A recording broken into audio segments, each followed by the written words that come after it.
mtu anawaza, ana mwanamke ameoa, Adamu amefunga ndoa, ana mwanamke anawaza, kila mwanamke. Na dunia sasa hivi hakuna mwanamke mbaya. Yaani mwanamke mbaya haipo. Tembea kwenye miji. Zamani walikuwa wanaishi maisha kama ya kizamani. Leo kila mwanamke ukikuta anatembea ana makalio tu. Wanajua na kubinua makalio yako. Leo na wanazokitafuta yani kila mtu. Sasa unakuta mtu ameokoka. Ukiokoka lazima muachilie Mungu kwamba mimi hapa Bwana 1 2 3 tengeneza kazi fulani. Mungu analeta watu wenye akili, na kanisa linatakiwa liwe na watu wenye akili. Tujenge kanisa lenye akili, na kanisa nalo kilijenga linakuwa na akili. Hata mtu akili kama na akili. Kuna sehemu nyingine ukifika kwenye kanisa unajua waliomo hawana akili. Hata kama wamo masi, unajua waliomo hawana hawana akili. Maana Mungu akiweka mwenye akili, hata mtu mmoja anajenga kanisa. Amen. Yaani dhambi hata ungelifanya dhambi mpaka mtandaoni huwezi ukaridhika. Hakuna aliyeoa wanawake wengi akaridhika, ni kujilisha upepo. Na zaidi unakuja kufia kwenye dhambi wala huna kitu chochote. Hatuwezi tukakubali. Uokoke, Mungu akupe akili, utafute mali, uweke milani. Tunahitaji tupate spika, tusichangie mpaka zikatumiza kitu. Nisikie tu kwenye simu, mchungaji mimi ninaleta kiki milioni 2, mchungaji naleta singo, mimi naleta milioni 1, singo naleta paka. Sasa unakuwa na watu unawanza. Sisi tunahubiri, halafu kuna wasera kule wanakuja kula hela za watu bure. Mchungaji nakaa kwenye mambo na mdia Mungu wabariki watu. Halafu akibarikiwa huko, akija kwenye matoleo ni shilingi buku.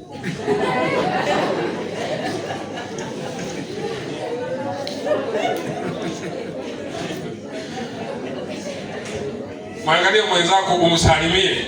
Mwambie uwe na akili. Akanena na Musa na kumwambia. Akamwambiaje? Angalia. Nimemwita kwa jina lake Bezaleli. Nimemwita Chedius kwa jina lake aje kanisani. Mwana wa Uri. Mwana wa fulani.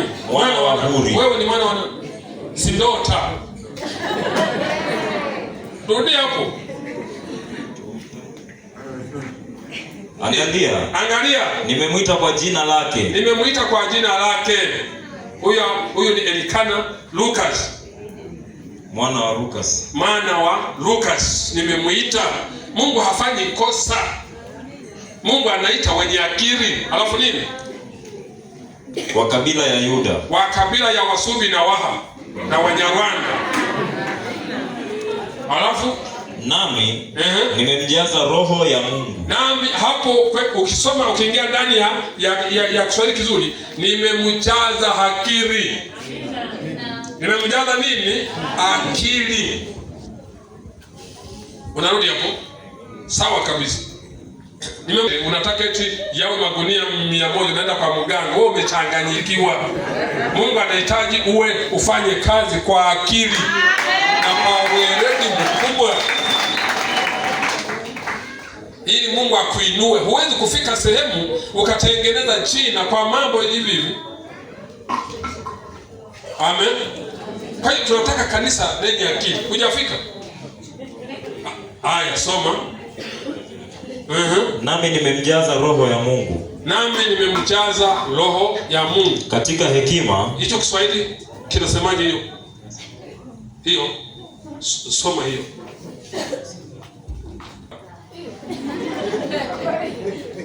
Mwambie mwenzako bado. Unajua ni mchungaji mmoja pekee anataka maisha ya watu. Hatutakubaliana mpaka tutaingia kwenye laini. Msomaji wangu. Hapa niko kwenye kambi la jeshi. Katikati. Soma. Na wewe sogea kidogo kwa macho. Haya ndio. Dunia imebadilika. Tuwe na watu wenye akili.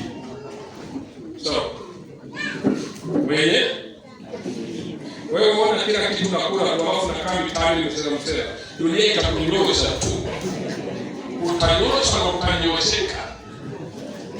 Dunia watu wanaongezeka, lakini miundombinu hii haiongezeki. Kuja kupata hela utakuwa soma hapo. Mstari wa 3. Inasemaje? Nami nimemjaza roho ya Mungu. Nami nimemjaza roho ya Mungu. Katika hekima. Katika hekima, yaani maana yake akili. Na maarifa. Na maarifa. Unaona? Tuwe kanisa la watu wenye akili na maarifa. Wabunifu. Wewe unajua mimi mwanaume hanipi nguo, wewe angalia mikono yako. Uwe na akili, fanye kazi. Angalia mikono kama angalia mikono. Wewe angalia mikono yako. Watu wanashinda wanagombana na wanaume na mna mikono. Fanya kazi na Mungu ajue kwamba ulikuja duniani wewe ni jembe. Bila angalia mikono yako. Unajua nimechelewa kuolewa, hata uchelewe. Kwanza umefanya nini? Sasa hivi na vijana hawana hela.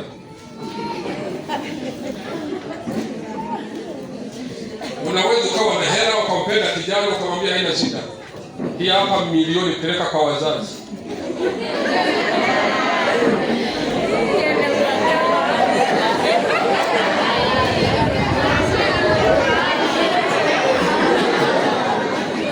Tupie Bwana makofi na vigelegele aliyo hai. Akili. Una hela? Una hela? Wewe unategemea ukaolewa una hela? Nani mwenye hela? Kuwa na akili. Fanya kazi ya Mungu vizuri, mjenge kanisa, alafu msimame kwenye nani yake.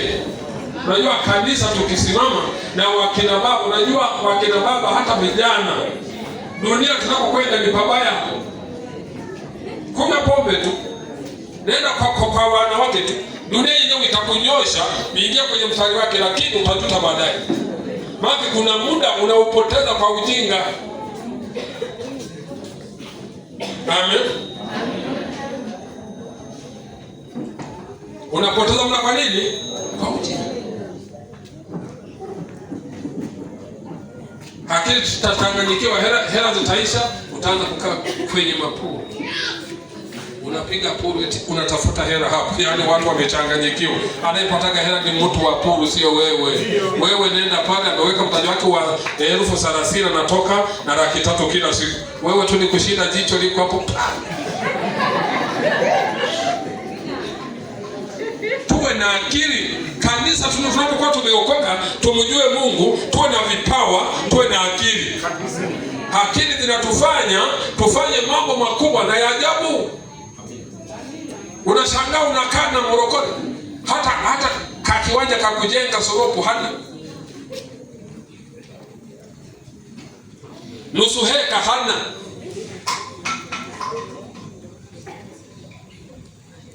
Siku moja utakuja kutengeneza laana. Mungu akikuita unapelekwa kwenye makaburi ya barozi, ambayo ni laana kubwa kijamii. Hata ununue heka moja lina mamilioni. Mwangalie mwenzako ambie huko unazeheka hivyo na bado hujafanya kazi yoyote. Soma. Mmechoka? Mstari wa 4. Ngoja nimalizie eti. Hapa napo ni pa muhimu sana. Maana kuwa na watu wengi bila kuwafundisha, ukawa unawaombea bila kuwafundisha ni kazi. Unapotoka hapa umeamuliwa wewe mwenyewe ujue kwamba ni kitu gani unahitajika ufanye, uwe na akili. Maana yake ukiwa huna akili, siku moja utakuwa omba. Kabisa tuelimishe baba. Twende. Mstari wa 4. Ili abuni kazi za ustadi. Yaani tukana akili tutabuni kazi za ustadi. Alafu nini? Kuwa fundi wa dhahabu. Uwe fundi wa dhahabu, yani na dhahabu kumbe unatakiwa tuwe nazo. Alafu nini? Na wa fedha. Wa fedha, huyu ni Mungu. Tukikosa fedha, Mungu anatuangalia kama watu wa ajabu. Kabisa. Fedha, mtu mwingine kumwambia fedha, mchungaji anafundisha ya mwilini. Huyo mwambie umechanganyikiwa. Ndio. Kwenda hospitali ni hela. Tunakuwa tuna watu mujiandae. Yaani itakuja kufika mahala nikikuta una msuko wa bei unionyeshe na kazi yako unayoifanya. Ni huna kazi unayoifanya, unasema wewe huna akili.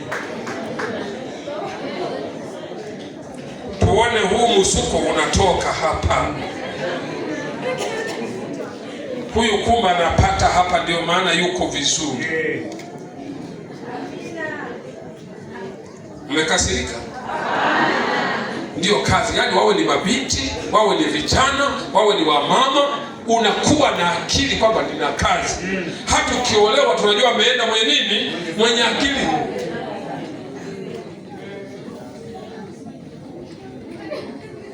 Huna akili, utabakiza tu kukaa kwenye nani hii. Mama fulani, mume wako yuko wapi? Tumemuona huko yani. Yaani ambayo hawana akili ndio wanapeleka maneno kama hii. Mwenye akili hana time na vitu vya kijinga. Yeye akifika mahala anasema kila mtu atabeba mzigo wake mwenyewe. Stress zitakuwa mapema. Simama kama wewe una akili, unafanya kazi. Utamsaidia na mwingine unayekaa naye kumuokoa kwenye moto. Sasa mwanaume hana kitu, mwanamke hana kitu, mtoto hana kitu. Leo kwenye mitandao yanasema mimi nina hela, hata kama nataka niwe mwanamke wa tatu, haina shida, nitajirisha. Na wanaume nao wengine wamechanganyikiwa, wakiona hawana hela wanatakiwa waende wakaolewe.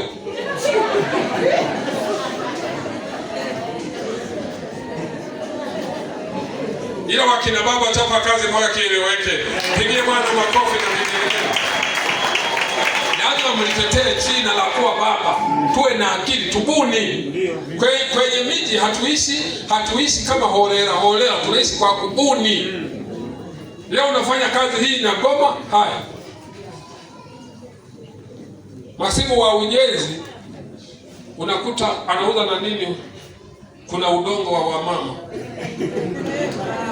Zinaitwa Pemba. Ukienda Pemba ipo. Akienda tu wewe unatoa 200, yeye ameshajua hii Pemba ni junia rote shilingi ngapi? 200. Wewe unaenda unakura mdomo wote umejaa udongo, yeye mambo yanakaa sawa. Kwa hiyo ni akili, mjini ni kubuni. Unabudi, unafanya vitu vinavyofanya kanisa liwe na nini? Liwe na sifa. Hamubuni itafika mahali. Sawa? Na mabinti msikie. Wanaojiuza mjini msidhani hawana akili. Wana akili lakini hawana pa kwenda. Tengeneza maisha mapema. Ukiwa na kahela hata kama kujenga, jenga. Tujenge kanisa, tuliweke kwenye ubora, halafu tuwe na kanisa lenye nini? Lenye akili. Tulikuwa tunaimba, namtafuta Yesu akae moyoni. Namtafuta Yesu akae moyoni. Yesu wangu karibu ingie moyoni. Unaimba, unajua leo tukimaliza ibada kesho unafanya nini? Unabuni kwenda mjini kufanya nini? Tutabaki na washirika wenye vikwazo tu. Yaani hawawezi kusogea mbele. Mwanaume ameferi, wewe unaferi, mtaferisha na watoto. Masika yanaisha, hakuna kulima. Wewe unakaa tu umelala kwamba Mungu atashusha mkate kama wana wa Israeli. Jidanganye. Amka saa 11 nenda shambani, kodi shamba kule lima. Leo ndani yako kuna mahindi ya kula na kufanyaje? Na mimi nalima. Na mimi mchungaji nalima. Sio eti nakwambia wewe.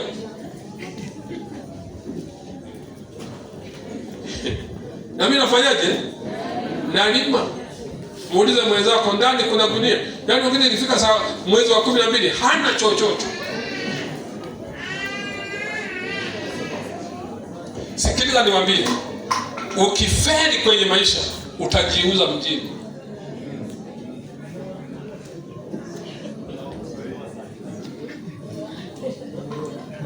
Na yawezekana ukajiuza wasikununue ukaonekana kama ugoro tu sokoni. Kila mtu anakuja ugoro. Hawafanyaji hivi. Wanawekaga mkono hivi. Nionyeshe.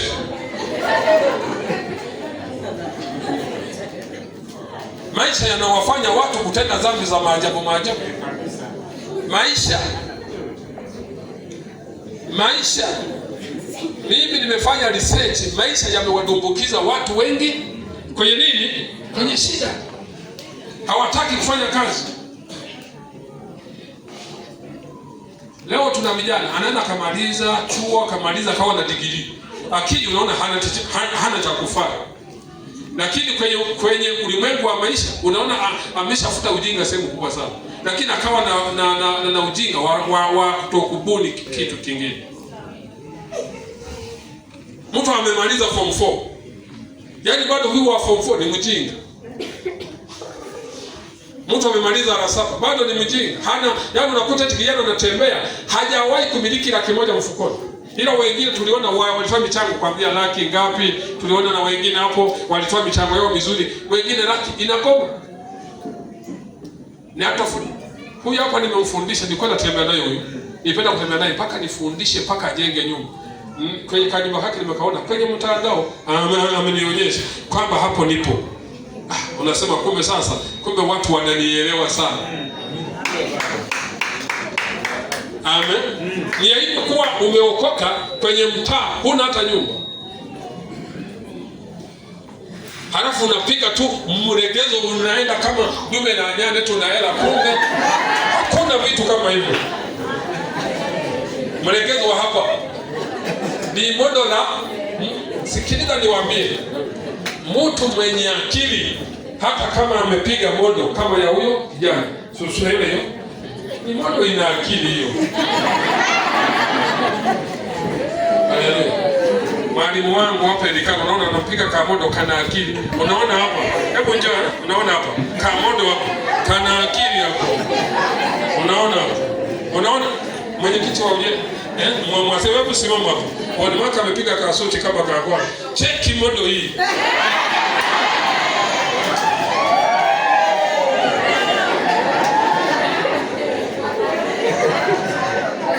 Na huyu nimemfundisha na yeye ni shahidi. Nimefundisha kutoka 0 mpaka 1 na kuendelea.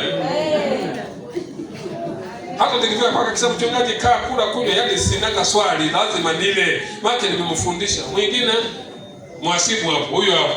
Unamuona hapo? Unaona hapo?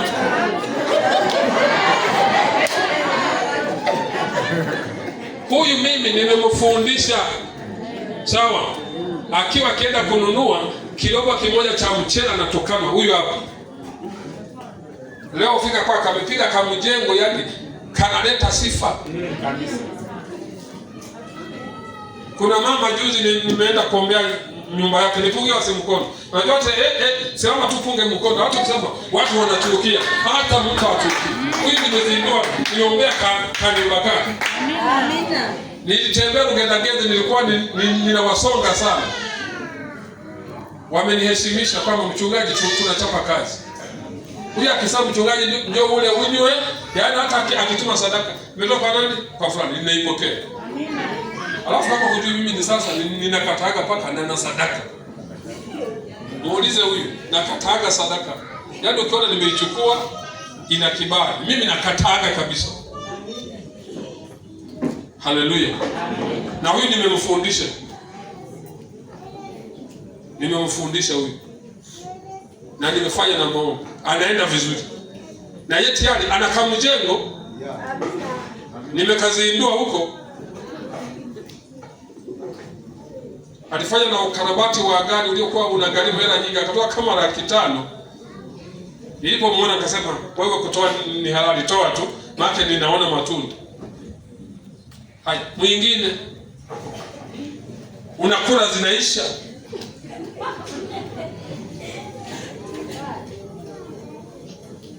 Nilisema mwezi wa 7 nitakuwa na mafundisho, yani nitakemea sana. Tunataka kanisa lililobadilika. Amen. Kanisa lililofanyaje? Hata ukibarikiwa siku moja nina safari, una kagari kako, ninakupigia simu, bwana naomba unipeleke wapi? Masumbwe, ninaenda. Unakuja unaenda, mchungaji hakuna shida, ninaenda. Ninavuna matunda. Kuna katibu unaembea huko sisi, nikwambia nipeleke. Akanipeleka. Tunahitaji watu wabarikiwe, kuwa na akili. Alafu nini? Maliza hapo. Mstari wa 5. Unasemaje? Na kukata vito kwa kutiwa mahali. Na kukata vito, hata mafundi. Vitambaa 5, miaka 5 na matatizo. Kura viishe, ukafanya kazi zingine. Funga na hicho kibanda ukodisha watu wengine.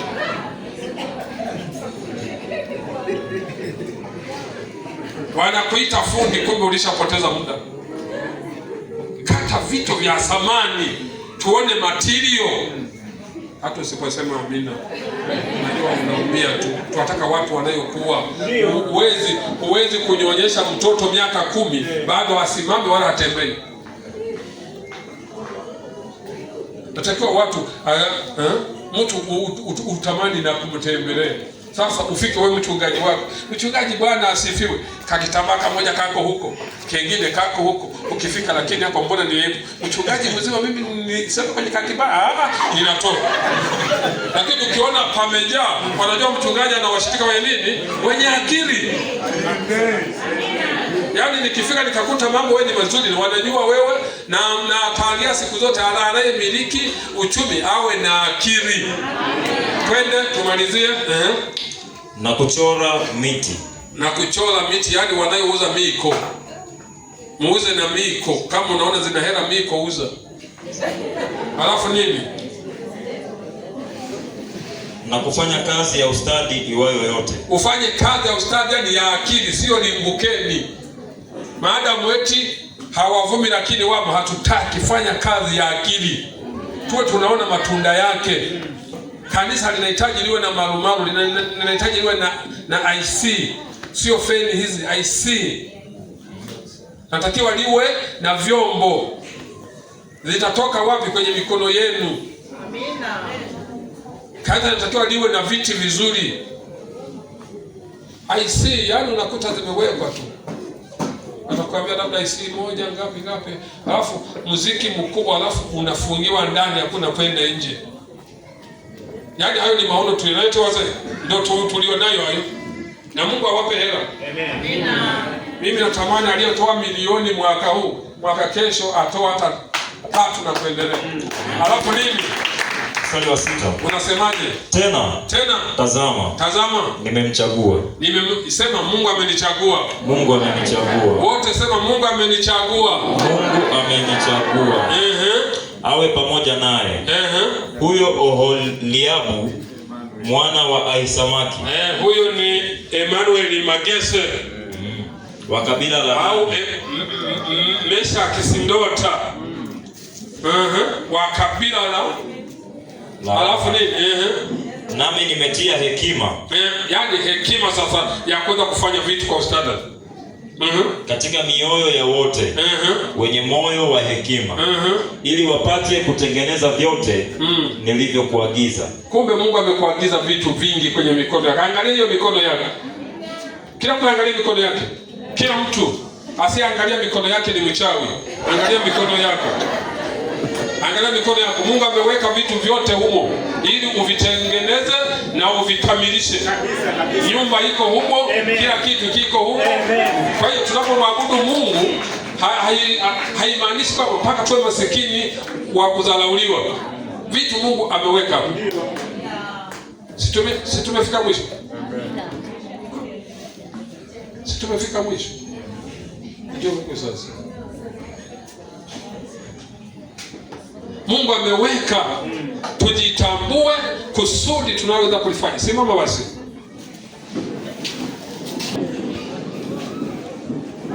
Kufikia kanisa, wewe kama kuja kiti alafu usogee huko mbele.